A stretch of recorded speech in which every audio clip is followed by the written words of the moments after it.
하나님께 드려지는 예배 그 가운데 그 귀한 희엘 찬양대로 한 해를 섬겨주시고 또 지금까지 수고해주신 우리 희엘 찬양대, 우리 모든 대원, 그리고 지휘해주신 장로님, 또 우리 반주의 집사님 모든 분들께 진심으로 감사를 드리고, 오죽하셨으면 우리 김소연 집사님께서 그 수고를 아실까요, 그죠? 그러니까 김소연 집사님이 저희 계신 아멘 하신 분, 네. 그러니 하나님은 모르시겠습니까?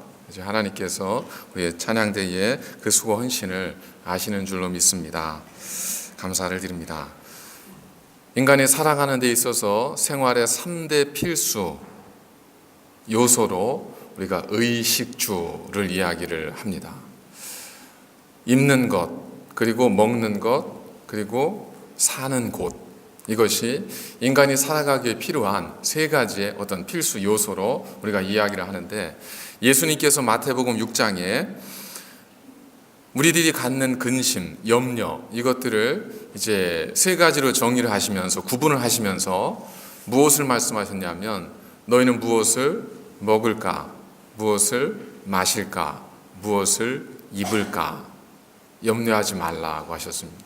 그러니까 예수님께서 우리에게 생각하셨던 것과 우리 스스로가 우리의 생존을 필요하다고 생각하는 것 중에 바로 이 입는 것, 이것의 중요성을 우리가 빼놓을 수 없다는 겁니다. 예수님께서도 우리가 입는 것 때문에 염려한다는 사실을 알고 계셨다는 겁니다.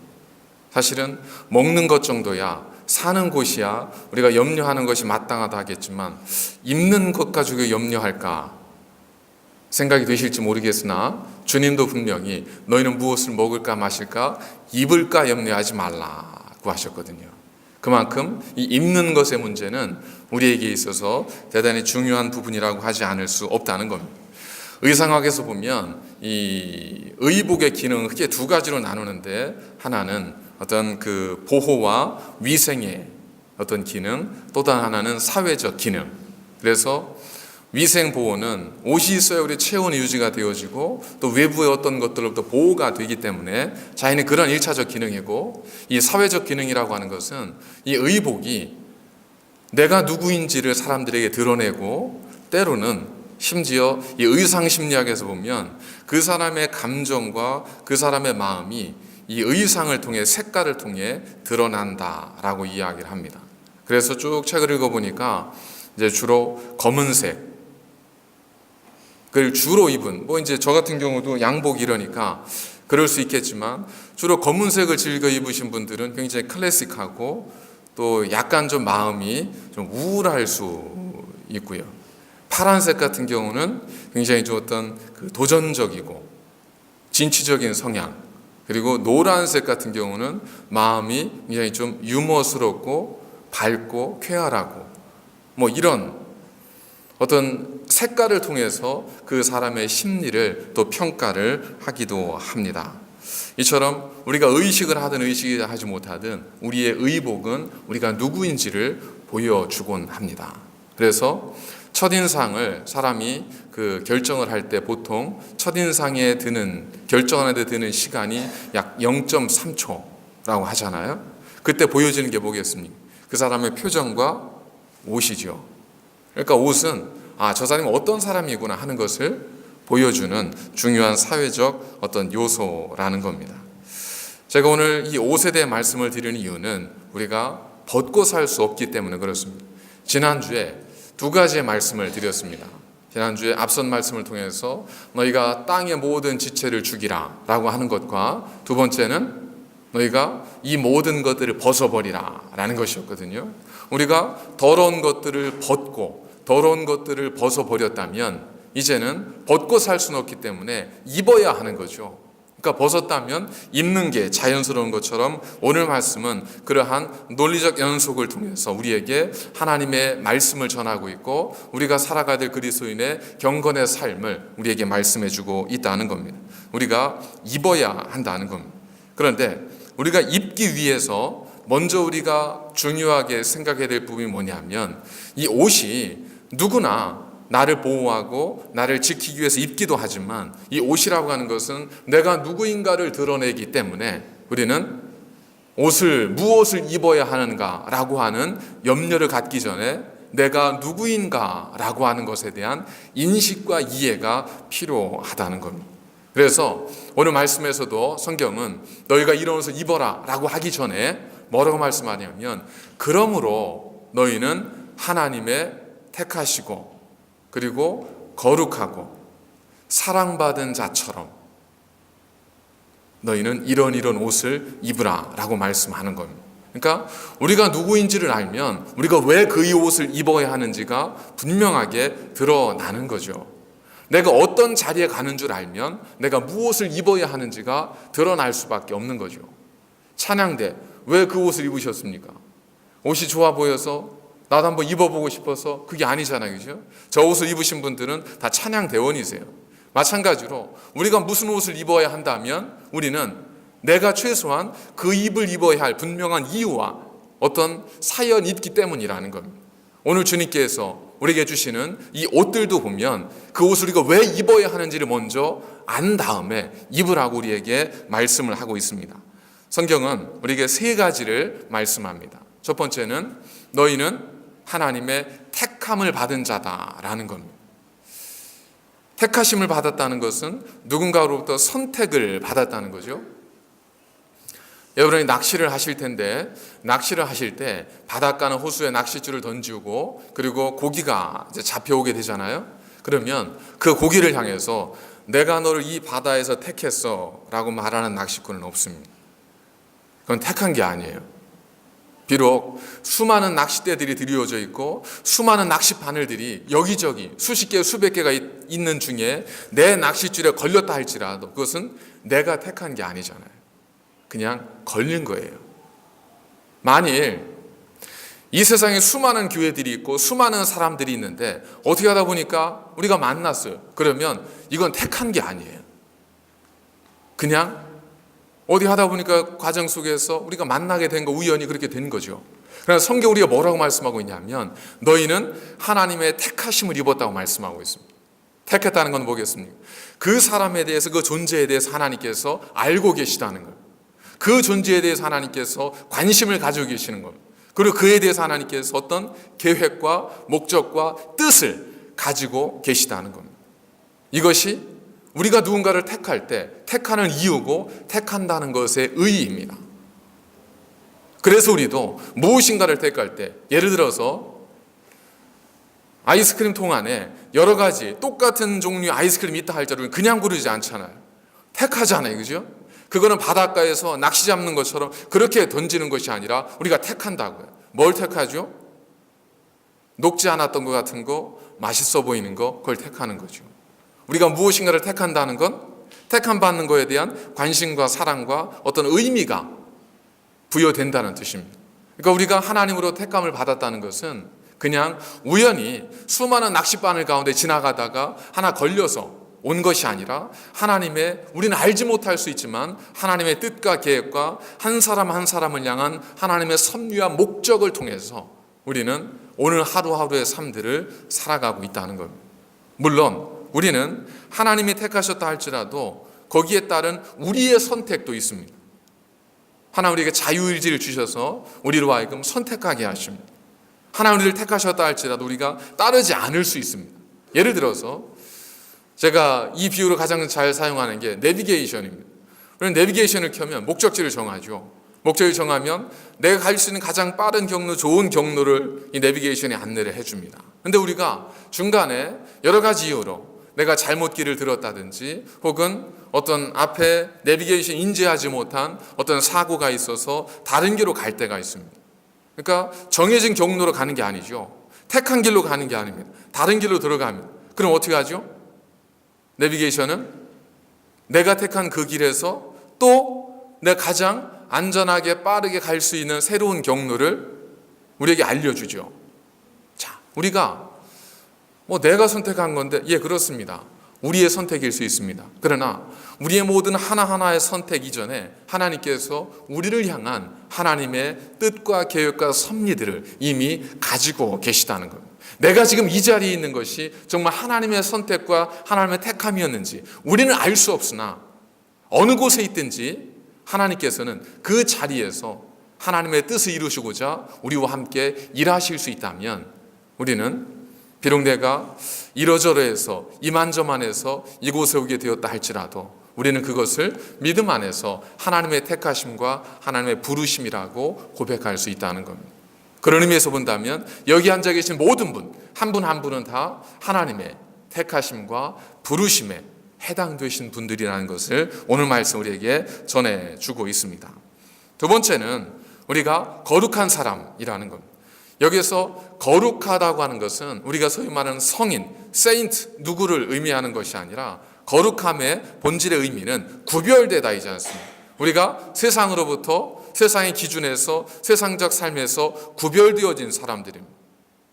우리는 그저 내가 원하는 대로 내가 소원하는 대로 사회적 어떤 기준에 따라 살 수도 있지만 하나님 말씀이라고 하는 새로운 기준으로 살기 위하여 구별되어진 사람들이고 그렇기 때문에 우리는 그 구별됨의 차원에서 거룩하다고 이야기를 할 수 있다는 겁니다. 거룩하다는 건 내가 의롭고 정의롭고 내가 순결하고 내 깨끗하고 이렇다는 의미보다는 우리가 하나님을 통해서 어떤 목적을 위해서 구별되어진 선택되어진 그래서 하나님께서 존귀하게 우리를 여기시고 보배롭게 인정해 주시는 하나님의 사람이라는 것을 의미합니다. 마지막으로 성경 우리에게 말하고 있는 것은 우리는 사랑받는 사람, 사랑받는 자녀라는 겁니다. 우리는 보통 어렸을 때부터 그런 교육에 익숙해져 있습니다. 내가 사랑을 받기 위해서는 뭔가 사랑받을 만한 행동을 해야 되는 거죠. 우리도 모르는 사이에 너 이렇게 하면 이렇게 해줄게. 그러니까 아이들은 내가 선물을 받지 못하는 이유는 내가 사랑받을 만한 일을 했지 못했기 때문이야 라고 생각이 들 수 있는 거죠. 그렇기 때문에 우리들도 내 안에 갑자기 하나님의 폭포수같이 선물 같은 것이 주어지지 않으면 내가 지금 하나님의 사랑을 받고 있지 못한 것은 아닌가 하는 의구심을 가질 수 있다는 겁니다. 그래서 성경은 우리에게 이 부분에 대해서 명확하게 말씀해 주셨습니다. 신명기에서 보면 신명기 7장 6절에 너는 여호와 하나님의 성민이라 내 하나님 여호와께서 지상 만민 중에서 너를 자기 기업의 백성으로 택하셨나니 여호와께서 너희를 기뻐하시고 너희를 택하심은 너희가 다른 민족보다 수요가 많기 때문이 아니니라. 오히려 너희는 모든 민족 중에 가장 적으니라. 여호와께서 다만 너희를 사랑하심으로 말미암아. 하나님께서 우리를 택하시고 하나님께서 우리를 거룩한 존재로 부르셨던 이유는 우리에게 그럴 만한 어떤 이유가 있어서가 아니라 우리에 대한 하나님의 사랑, 나보다 나를 아시고 아까 집사님께서 기도하셨던 것처럼 나보다 나를 아시고 나보다 나를 먼저 사랑해 주셨던 하나님의 사랑이 우리의 어떤 행위보다 우선적으로 있었기 때문에 우리는 기꺼이 그리고 감히 우리는 하나님의 사랑받는 자라고 이야기할 수 있다는 것. 이것은 하나님께서 우리에게 말씀을 통해 주신 분명한 사실입니다. 그렇기 때문에 여러분들이 그것을 인정하든 인정하지 않든 여러분들이 이해하든 이해하지 못하든 하나님의 말씀에 의지하여 그 말씀에 따라 여러분은 분명 세 가지 해당되는 분들이라는 것은 이제 우리가 의심할 필요가 없다는 겁니다. 첫 번째는 여러분은 하나님의 택함을 받은 분입니다. 여러분은 하나님으로부터 택함받은 거룩한 사람들입니다. 여러분은 하나님으로부터 지극한 무한한 사랑을 받고 있는 분들이라는 겁니다. 이 정도 되면 그냥 아무 옷이나 우리가 살고 입고 살지는 못하지 않겠습니까? 이 정도라면 우리가 이제 뭔가 좀 새로운 구별된 자로서 사랑받는 자로서 거룩한 자로서 우리가 이제 새로운 어떤 모습을 갖추어야 하지 않겠습니까? 그래서 성경은 말씀하는 거예요. 너희들은 하나님의 택함받은 자요 거룩한 자요 사랑받는 자처럼, 우리 한글 번역에는 사랑받는 자처럼이라로 번역이 되어 있는데 이건 영어로 보면 as if something이 아니라 as예요. 그냥. 그러니까 무슨 뜻이죠?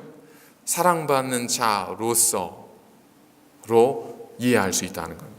그러니까 우리는 그렇게 사랑받는 것은 아니지만 마치 우리가 하나님께 사랑받는다는 것처럼 생각하고 살라는 것이 아니라 우리는 하나님의 사랑을 받는 자로서 마땅히 이와 같은 옷을 입고 살아야 한다라는 겁니다.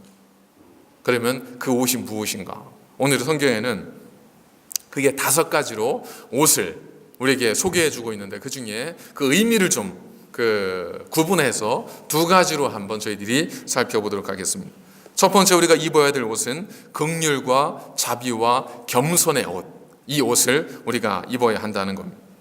긍휼은 동정하는 마음, 불쌍히 여기는 마음, 이 마음이 긍휼의 마음입니다.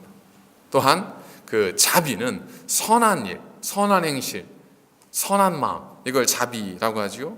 그리고 세 번째로 겸손은 다 아시는 것처럼 자기보다 남을 낮게 여기고 다른 사람을 높여줄 줄 아는 그러한 마음, 이게 겸손의 마음이죠. 성경 우리에게 우리가 하나님의 사랑받는 자요 택함 받는 자이기 때문에 너희들은 마땅히 이 옷을 입어야 한다라고 말씀합니다.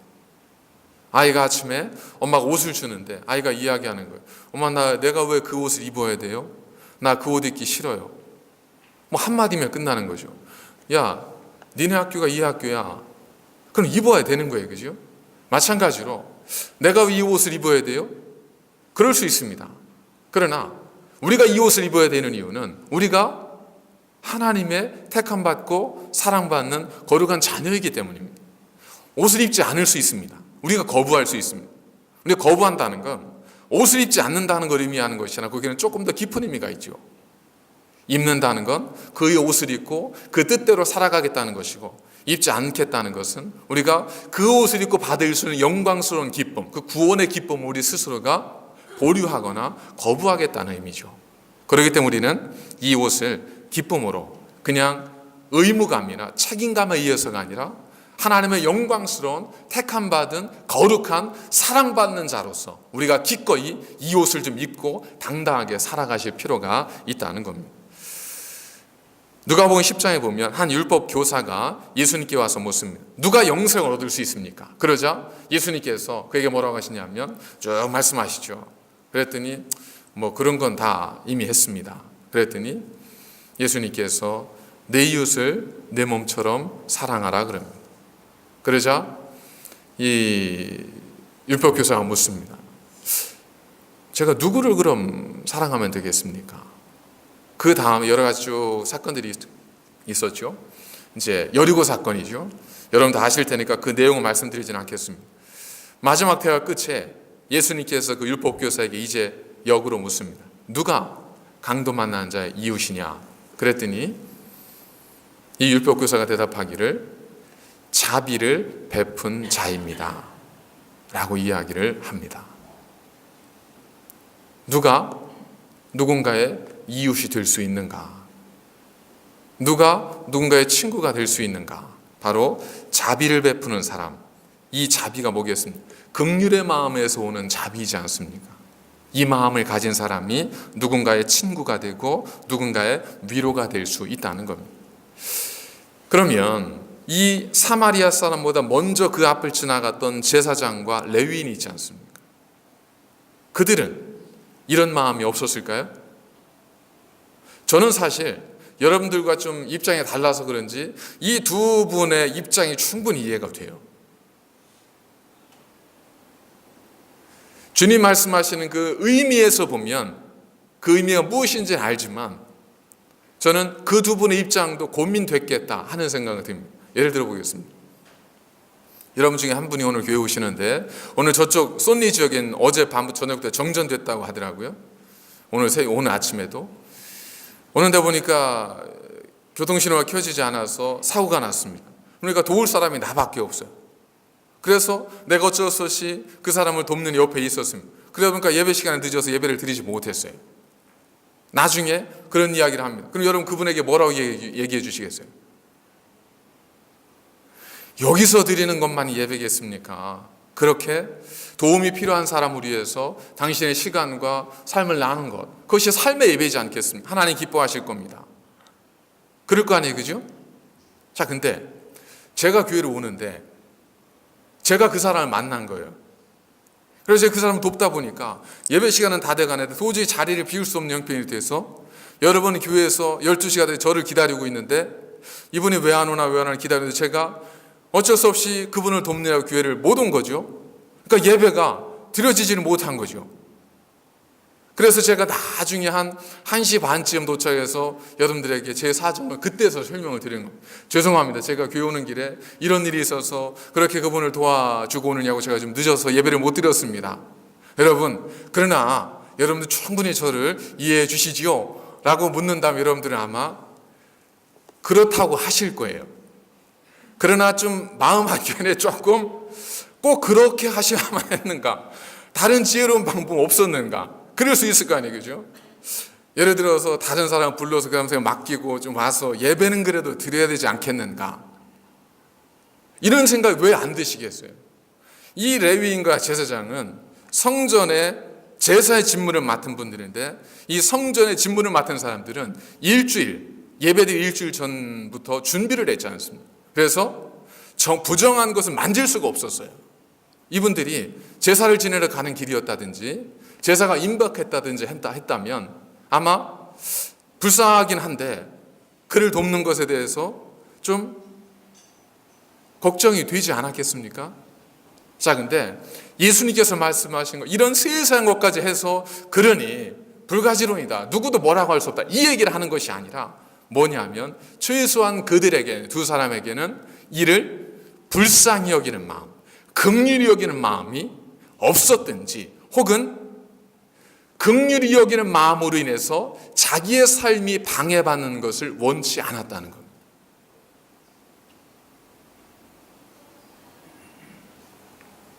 긍휼히 여기는 것, 불쌍히 여기는 것이 옳은 일이라는 건 모두가 압니다.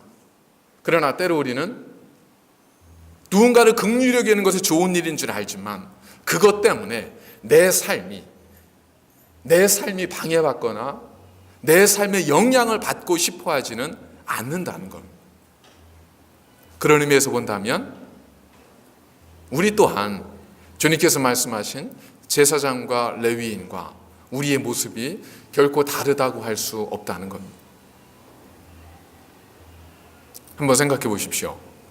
지금은 그 여리고 언덕에서 사마리아인이 그 강도 만난 유대인을 도와줬거든요. 자, 그러면 누가 누구를 불쌍히 여긴 거죠? 누가 누구를 불쌍히 여기죠? 누가? 사마리아인이 누구를? 강도 만난 자가 누구였었어요? 유대인을 불쌍히 여긴 겁니다. 자, 이거는 좀 특별한 상황이죠. 근데 보다 일반적인 상황으로 한번 저희가 좀 눈을 돌려보겠습니다.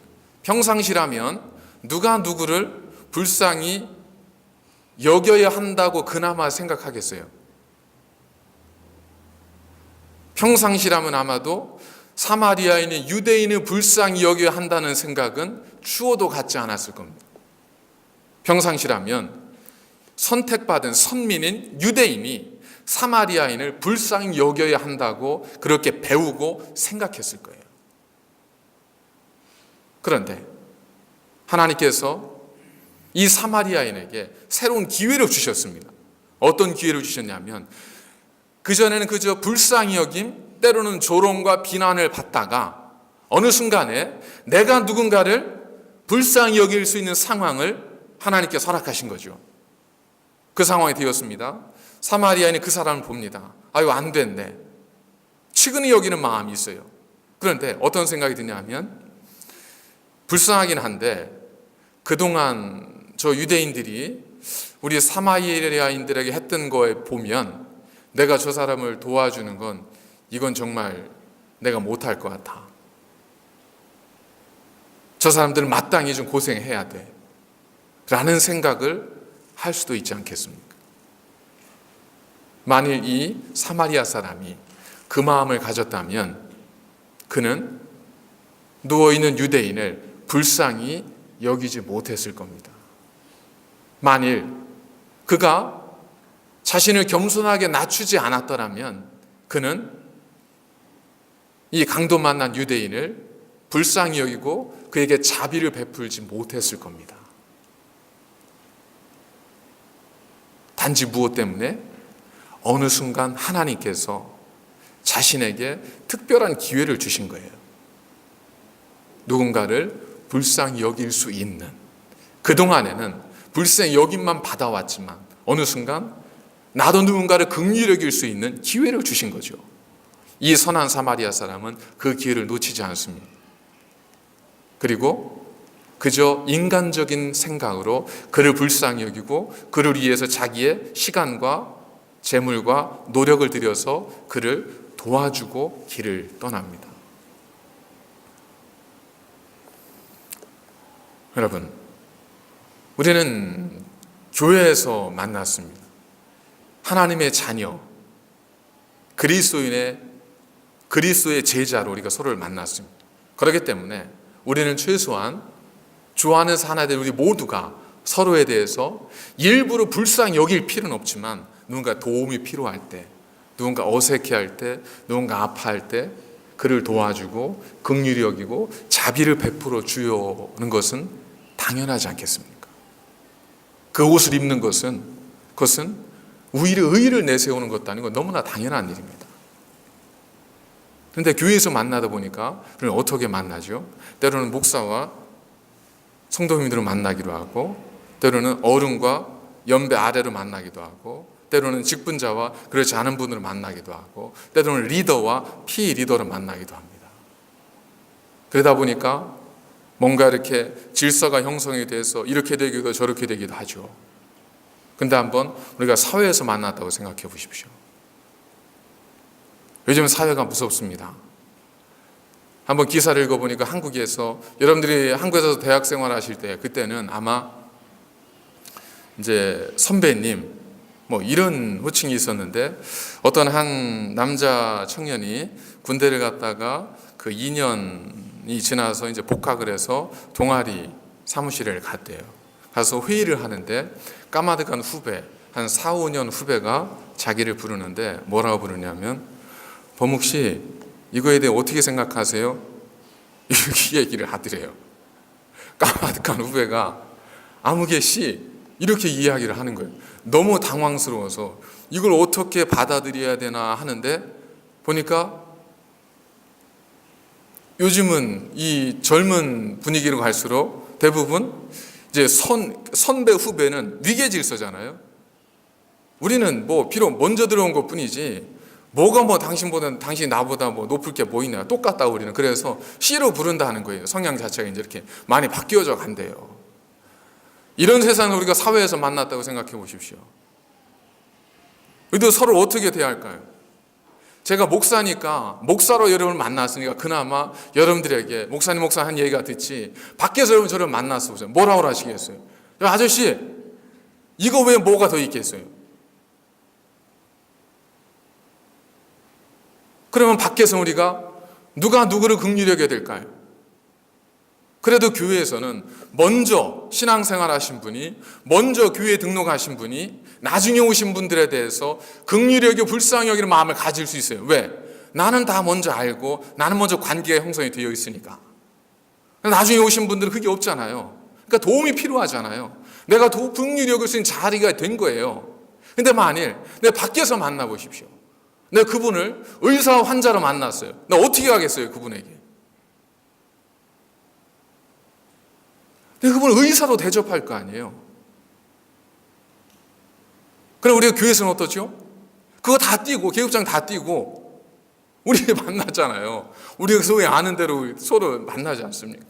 그러니까 밖에서 만나면 내가 오히려 누군가로부터 긍휼하게 받아야 될 사람일 수 있어요. 내가 강도 만난 자일 수 있다고요. 그런데 하나님께서 우리에게 은혜를 베풀어 주셔서, 우리를 먼저 불러주셔서 나에게 섬길 수 있는, 긍휼히 여길 수 있는 기회를 주신 거예요. 그렇기 때문에 우리는 오늘 말씀처럼 긍휼의 옷과 자비의 옷과 겸손의 옷을 입어야 한다는 겁니다. 그것은 우리에게 하나님께서 주신 기회이고 우리에게 하나님께서 주신 선물일 수 있다는 겁니다. 두 번째 우리가 입어야 할 옷은 온유와 오래 참음의 옷입니다. 온유는 말 그대로 따뜻함, 어떤 부드러움 이거죠. 오래 참음은 오래 참아주는 거죠. 온유한 마음이 있어야 오래 참아주죠. 오래 참을 수 있으려면 온유한 마음이 필요하죠. 자, 온유한 마음을 가지고 오래 참아줍니다. 그러니까 뭐가 이루어져요? 삶에 그 뒤에 되어지는 말씀과도 같이 용서와 용납의 삶이 가능해집니다. 이처럼 온유와 그리고 오래 참음의 옷은 하나님께서 우리에게 말씀하시고 있는 우리가 입어야 될 두 번째 옷입니다. 여러분, 성경에서 온유함 하면 생각나는 인물이 누가 있을까요? 온유한 사람 하면 생각나는 인물. 성경 인물 중에서 좀 온유하고 따뜻하고 부드럽고 이런 이미지를 가진 분이 누가 있을까요? 그럼 한번, 모세는 온유한 사람일까요? 아니에요? 근데 성경에 보니까 그 민수기 12장 3절에 보면 이 사람 모세는 온유함이 지면의 모든 사람보다 더하더라 라고 말씀하거든요. 우리가 생각하기에 모세는 온유한 사람의 범주보다는 오히려 모세는 어땠었냐면 그 나이 40이 되었을 때 자기 민족, 자기 히브리 민족을 괴롭히는 애국 군사를 그가 죽이지 않습니까? 그리고 위험을 피해서 도망치죠. 그리고 나중에는 어떤 일이 벌어지죠? 그가 이스라엘 민족의 지도자가 되었을 때는 시내산에 내려왔을 때 이스라엘 백성들 밑에서 금송아지를 만들어 놓고 저게 우리를 애굽에서 인도하는 하나님이라고 그를 섬기고 있는 거예요. 금송아지를. 그래서 분노한 모세가 뭘 집어던져요? 하나님께로부터 받은 십계명 두 돌판을 집어던진 거예요. 여러분, 만약에 제가 여러분이 여기서 우상을 섬기고 있다고 해서 이 성경책을 여러분들에게 집어던지면 아마 본말이 전도되어서 그건 저리 가고 목사가 성경을 집어던졌다고 하는 것 때문에 아마 저는 큰 어려움에 처할 거예요. 모세가 집어던졌어요. 하나님 말씀 십계명 두 돌판을. 우리가 생각한 온유함과는 좀 거리가 멀죠. 그런데 이 온유함은 어떤 것이, 온유함의 성품을 이렇게 보면 보통 이제 그 온유함을 해석할 때 이제 사자의 온순함을 예를 듭니다. 사자는 야성이죠. 동물의 왕입니다. 근데 그 사자가 입을 벌리고 있는 사람이 머리를 집어넣어도 사자가 물지를 않고 사람이 사장과 허그를 하고 뒹굴기도 하고. 이거 왜 그렇죠? 이거 왜 그래요? 이 사자가 왜 이래요? 약 먹었어요? 훈련사, 사육사의 조련과 훈련 때문에 이 사자의 야성이 숨죽이고 조련사가 시키는 대로 온순함이 드러나는 것이 않습니까? 온순함은 뭐예요? 내게 죽어지고 어떤 것에 대해서 기꺼이 용납하고 순종할 수 있는 마음이 온순함입니다. 그런데 종종 어떤 일이 벌어지냐면 어떤 동물원에서 사육사가 먹이를 주다가 사자에게 공격을 받아서 죽었다. 이런 끔찍한 기사들이 가끔 보도되지 않습니까? 왜 그렇죠? 여전히 그 사자에게는 야성은 남아있는 거죠. 사자의 본성은 남아있는데 그것이 사육사의 조련과 훈련으로 눌려있는 거예요. 그리고 사육사의 말에 순종할 수 있도록 상태가 된 건데 어느 순간 이것이 어떤 요인으로 해서 풀려버리면 사자의 야성이 그대로 드러나는 거죠. 하나님께서 모세를 언제 쓰셨냐면 모세가 의분에 가득해서 애국 군사를 쳤을 때 하나님 쓰지 않았습니다. 그를 어디로 보내요? 미디안 광야로 보내 40년 동안 인내하게 하세요. 오래 참게 하세요. 그러고 난 다음에 그를 부르셔서 이스라엘 민족의 지도자로 삼으십니다. 그리고 그를 데리고 가는데 그 정도면 40년을 죽였으면 될 것 같은데 이 모세가 아까 말씀드린 것처럼 십계명 이 두 돌판을 분노했다는 이유로 집어 던집니다. 그리고 또 어떤 일이 있었죠? 하도 물을 달라고 하고 죽이려고 하니까 모세가 바위를 두 번을 내리치면서 내가 너에게 물을 주라고 분노했잖아요. 이 일로 인해서 하나님께서 모세에게 너는 가나안에 못 들어가 라고 말씀하셨습니다. 모세로서는 기가 막힌 일이에요. 그런데도 불구하고 처음에 모세 같으면 거기에 의분했겠지만 모세가 그 이후로 40년을 광야에 더 살면서 하나님 인도하신 광야 삶을 살고 나중에 느보산에 올라가서 저기 보이는 하나님 약속하신 젖과 꿀이 흐르는 가나안 땅을 보면서 이스라엘 백성들에게 마지막 설교를 하지 않습니다. 이 설교가 신명기 전체의 말씀이잖아요. 신명기에 보면 모세가 죽을 때가 120세인데 그때 그의 눈과 기력이 쇠하지 아니하였다고 그랬습니다. 그 말씀 뭐죠? 죽을 때가 안 됐다는 거예요. 얼마든지 자기 힘으로도 갈 수 있는 거예요. 그런데 모세는 어떻게 한 거죠? 안 간 거예요. 왜요? 하나님의 뜻이 그것이 아니니까. 이것이 온유함입니다. 온유함은 유약해서 어쩔 수 없이 우유부단해서 뭔가를 따를 수밖에 없는 그것이 온유함이 아니고, 온유함은 물론 내 안에 모든 것이 있지만 그러나 하나님의 말씀 앞에 내 모든 걸 내려놓을 수 있는 마음, 이것이 온유함입니다. 이것이 오래 참음을 통해서 우리가 입어야 될 온유함의 옷이라는 겁니다. 지금 말씀드린 것처럼 우리가 긍휼의 옷, 자비의 옷, 겸손의 옷, 그리고 온유의 옷과 오래 참음의 옷, 이 옷을 우리가 입었는데 우리 한복도 마찬가지고 또 이스라엘의 전통 옷도 마찬가지지만 옷을 다 입고 나면 편안하게는 입을 수 있지만 그러나 뭔가 뛰든지 일을 하든지 하기 위해서는 꼭 뭘 동여매야 되냐면, 한복도 어머니들께서 이제 절 받을 때야 고스란히 이렇게 앉아 계시지만 이제 부시개 붙이러 가실 때는 딱 어떻게 하죠? 옆에서 끈 하나 딱 주워다가 허리를 동여매지 않습니까? 그죠? 그러면 이제 일할 수 있는 거죠. 편안한 차림이 되는 거죠.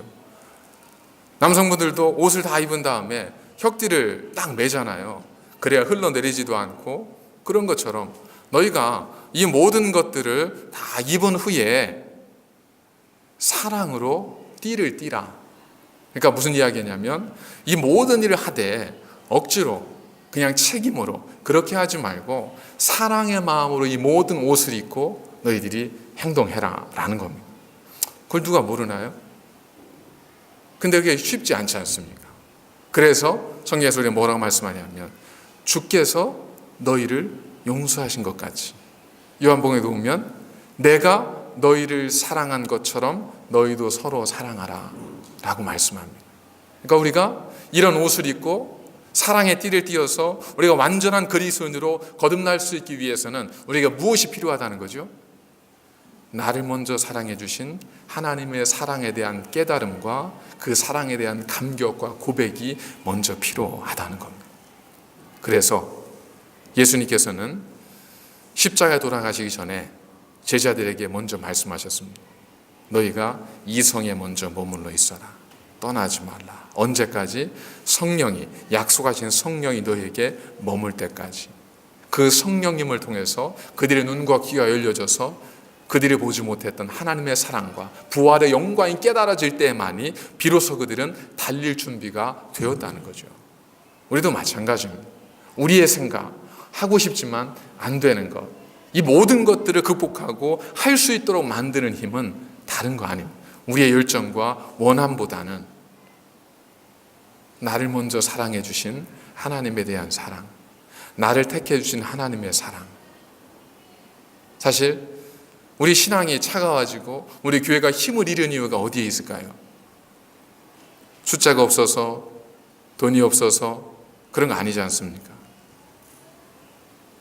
우리를 사랑하신 하나님에 대한 우리의 사랑의 고백이 식었기 때문이지 않습니까? 굳이 눈물 짜가면서 그 사랑이 간곡해요라고 말할 필요는 없지만 최소한 나를 사랑하신 하나님의 사랑에 대해서 우리가 바로 아는 노력, 말씀을 통해서 그 사랑의 깊이와 넓이와 그 폭을 깨닫기 위한 우리의 노력이 있을 때 우리가 그 사랑을 통해서 우리가 기꺼이 그리고 담대히 이 옷을 입고 참된 그리스도인으로서 이 땅을 살아갈 수 있지 않겠습니까? 여러분, 새날교회에 우리는 이웃을 뛰어넘어 가족입니다. 우리가 긍휼히 여기는 마음이 없으면 이웃도 되지 못합니다. 그러나 우리는 가족이지 않습니다. 가족이기 위해서는 반드시 긍휼히 여기는 마음, 자비를 베풀고자 하는 마음, 겸손한 마음, 온유한 마음, 그리고 오래 참아주는 마음, 이것을 통해서 우리가 서로를 세워주고 하나님의 아름다운 기쁨이 넘치는 새날교회와 우리 모든 믿음의 가정들이 되실 수 있기를 주의 이름으로 간절히 축원을 드립니다. 기도하시겠습니다. 거룩하신 아버지 하나님, 감사를 드립니다. 참 부족하고 연약하고 모자란 것 투성인 저희들을 하나님께서 먼저 사랑해 주셨기에 그 사랑에 감격하여 우리가 감히 도움이 필요한 누군가를 긍휼히 여기며 그를 도와주며 그에게 다가가며 그에게 사랑의 손길을 내밀 수 있기를 원합니다.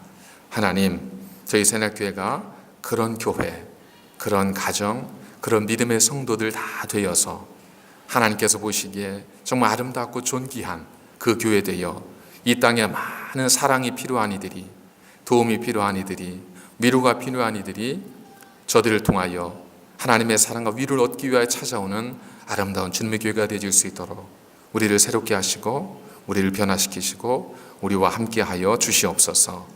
예수님의 이름으로 감사드리며 기도드립니다. 아멘.